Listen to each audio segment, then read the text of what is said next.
더불어민주당의 부동산 정책 발표는 결국 부동산 기득권 정당이라는 솔직한 자기 고백의 다름 아닙니다.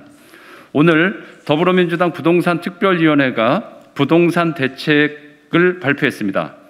종합부동산세 상위 2%만 부과하는 것을 검토하는 방안, 재산세 감면 기준 9억 원 상향, 대출 규제 완화 20%까지 상향, 임대사업자 종부세 합산 배제 한시 유지 등이 주요 내용입니다. 결국 눈치 보면서 후진하더니 국민의힘을 따라 핸들을 꺾고 부동산 역주행을 본격적으로 시작하겠다는 것입니다. 한마디로 부동산 특별위원회가 아니라 부동산 특권위원회였습니다. 올해 기준 공동주택 종부세 납부 대상은 전체 국민 중에 3.7%에 해당합니다. 부과 대상을 상위 2%로 상향한다면 결국 1.7%마저 제외하겠다는 것입니다. 재산세는 납부 대상 중 92.1%가 오히려 작년보다 세금이 줄었는데도 불구하고 감면 기준을 공시지가, 시세 기준 약 12억에서 13억 정도까지 이미 상향한다는 것은 조세 형평성과 부동산 시장 안정이라는 대원칙을 훼손하는 것입니다.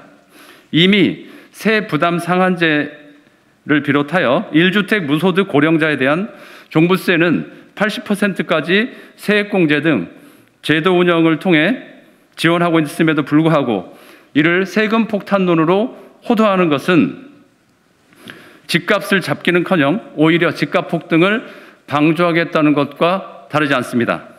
대출 규제 완화 방안도 결국 집값은 못 잡겠으니 빚내서 집 사라는 시한폭탄을 쥐어주는 꼴입니다. 집값은 계속 오를 것이고 대출 금리는 가파르게 상승하고 있습니다. 월급의 절반을 대출 이자 갚는 데 쓸 수밖에 없는 현실입니다. 결국 부동산 거품이 꺼지는 순간 한국판 서브프라임 모기지 사태는 불을 보듯 뻔한 것이고 그 피해는 고스란히 서민들에게 돌아올 수밖에 없습니다. 서울 기준으로 공시지가 7억 원인 아파트는 작년 대비 2억 원이 올랐지만 보유세 증가분은 연간 37만 원에 불과했습니다. 그에 반해 집 없는 서민들이 내는 한 달 월세만 해도 50만 원이 넘습니다.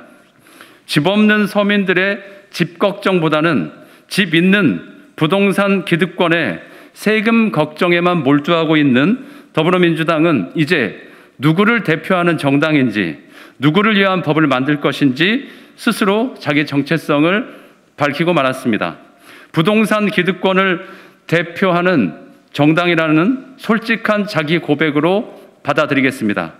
더불어민주당이 적어도 민생과 서민이라는 단어를 쓰고 싶다면 오늘 발표한 부동산 기득권을 위한 정책을 전면 철회할 것을 강력히 촉구합니다. 이상입니다.